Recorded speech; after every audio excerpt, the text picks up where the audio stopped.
It's that time to play Raid Shadow Legends. We're going to go over my clan boss strategy, which I've got tons of free characters that I'm using that are working very well. One of them you can get by using my link in the description or scanning the QR code, and that is going to be Rector Drath, which you get after 25 days. And I've only been playing the game for a couple of months, and I'm having a ton of fun doing it. We've got a great alliance. I've got one opening left in our alliance. The name of the alliance is I'm the Best One ATB, because I was taken. But anyways, we just opened up, I believe, Nightmare on Clan Boss, and there's actually a lot of resources that I got absolutely for free. It's not like I got lucky and I got the perfect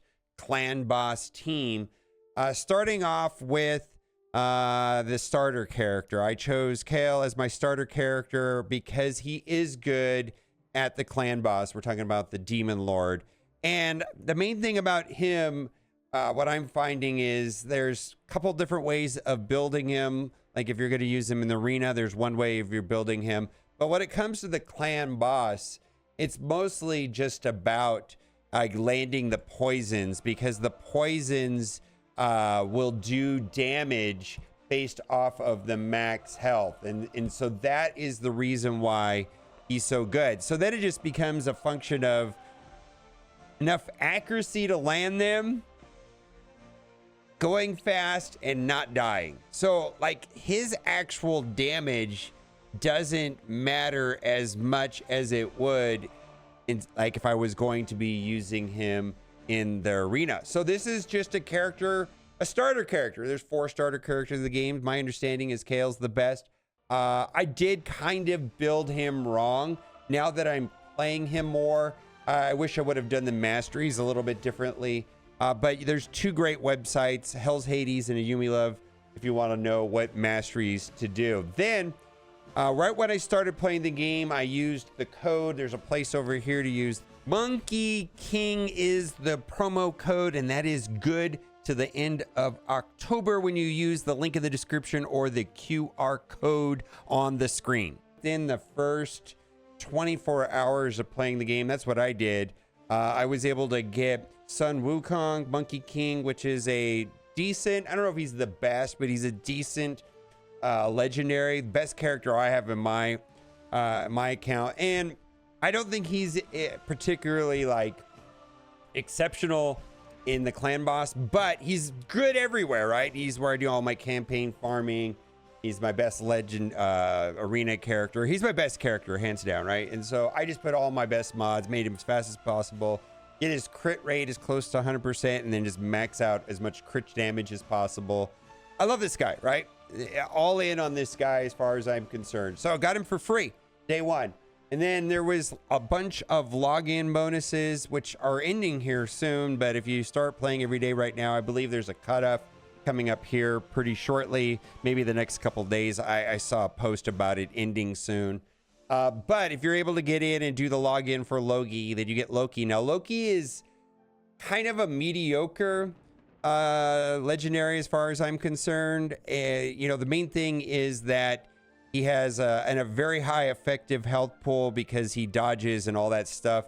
And this allows Sun Wukong to revive. Now, I don't think he would be particularly good inside of Clan Boss. However, I'm getting a lot of use out of him, mostly because he gives attack up and then he survives, allowing Wukong to survive a long time. But more importantly than that, because I logged in, I was able to get him to 6 reds, and I was able to put in, and it's right behind me here, I'm in the way, the Blessing of Brimstone, which does max HP damage, 250,000.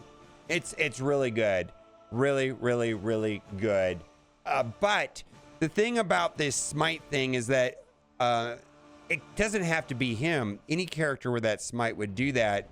It just happens to be him. I've got him super fast. It's fine for now.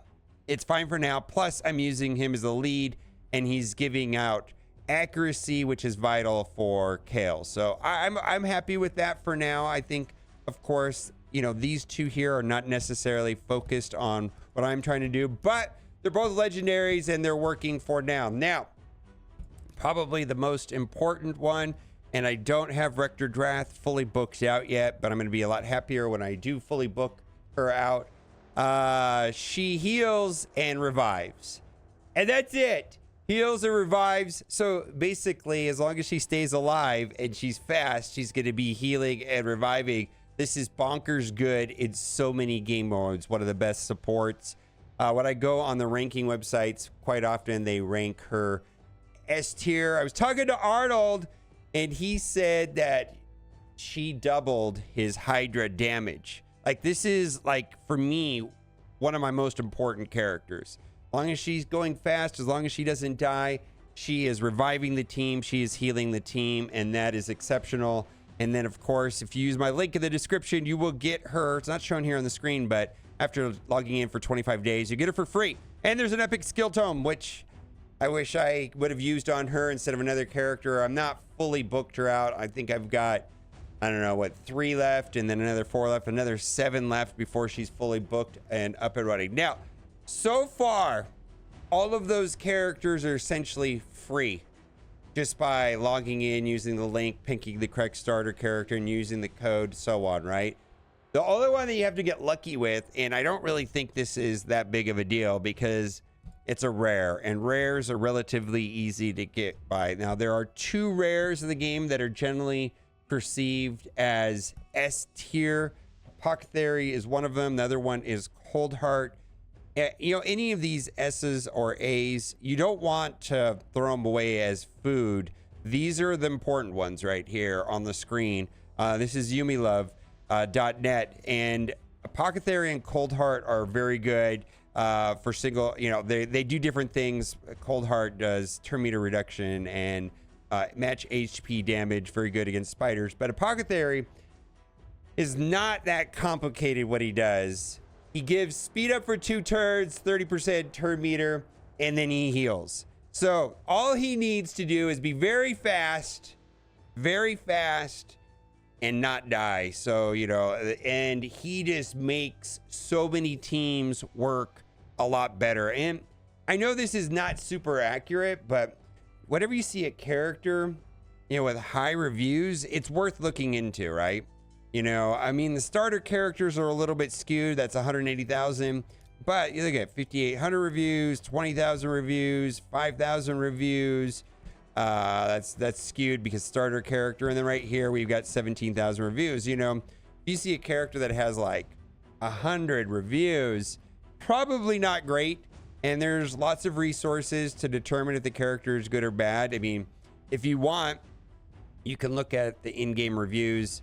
Hell's Hades or YumiLove seem to be the 3 ways that I personally. Now, I want to go in and do a Demon Lord and a couple things. Like, I'm a new player, and so, you know, this is not in-game type of stuff that I'm doing here, but I'm super happy that I've made progress, and I'm doing relatively well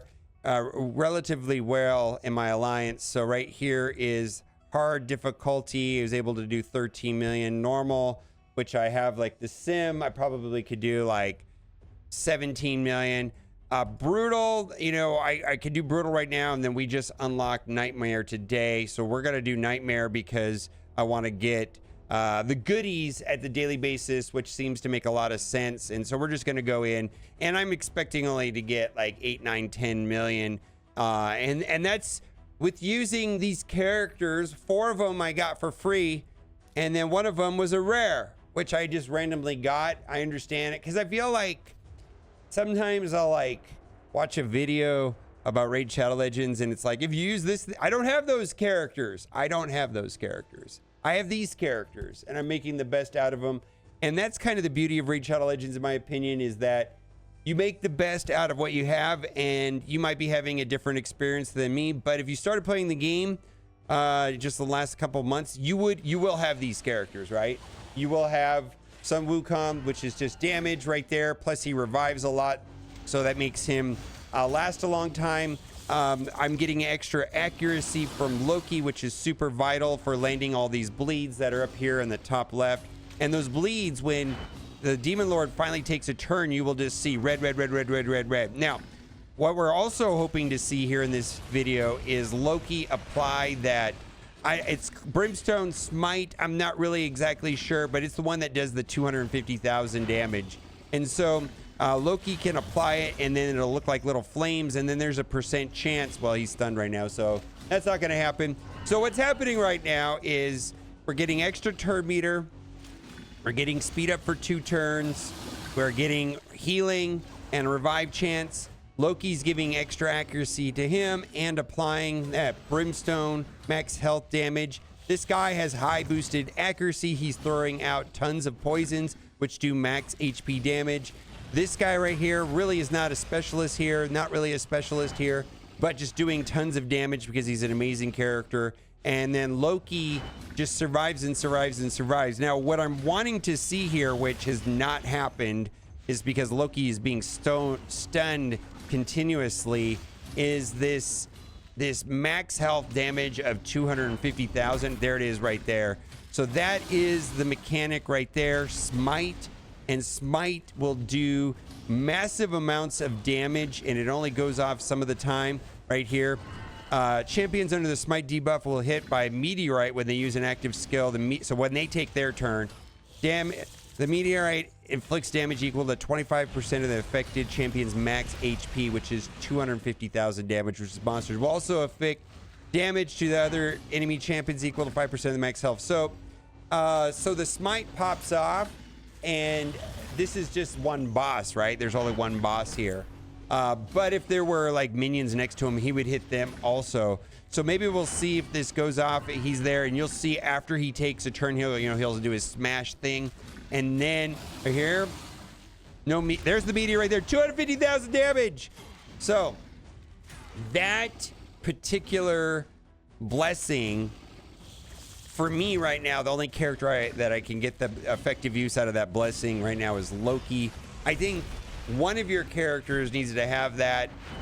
So because you can't have like all 5, you could only have one character with that particular blessing. But you do get the red stars on Loki, and he's legendary, and then you can use that blessing, and that makes for him a good time here. Even though Loki isn't necessarily, I think, a good Demon Lord character like Rector Drath is and Apothecary. Well, those are just supports, and basically we're just trying to keep Kale alive. So we're at turn count 13. This usually ramps up to a little bit over 20. I'm hoping to get my damage over anything over 8 million for me on this harder difficulty. On the easier difficulties, yeah, I can get 17 million, 15 million, 12 million pretty consistently. But this is a brand new difficulty that our alliance just unlocked yesterday, which I'm pretty excited. Big shout out to Sick for doing that. He's got a larger account. He's been playing the game longer. And also, I don't know if this is going to be a good score because it looked like Loki was getting stunned a lot. And so the meteorite, the 250,000 damage that just dropped right there, was not popping up. But I think this is successful. I've been happy doing this. Now, this particular game mode, when you like on the easier difficulties or the difficulties, like there is damage, and then you get the maximum reward for the day for that. And if you're able on one attempt to get the maximum reward, then the next day it'll allow you to sim it. It'll have that, so you just hit the button, it plays in the background, and then you're done in like 15 seconds. And so when I don't have a lot of time, I'm gonna do that. Now when I have more time, or I'm able to idle this, I can put it on and walk away from it, because it takes a couple minutes to run through this whole thing. Normally I wouldn't sit here and just watch this like I am right now.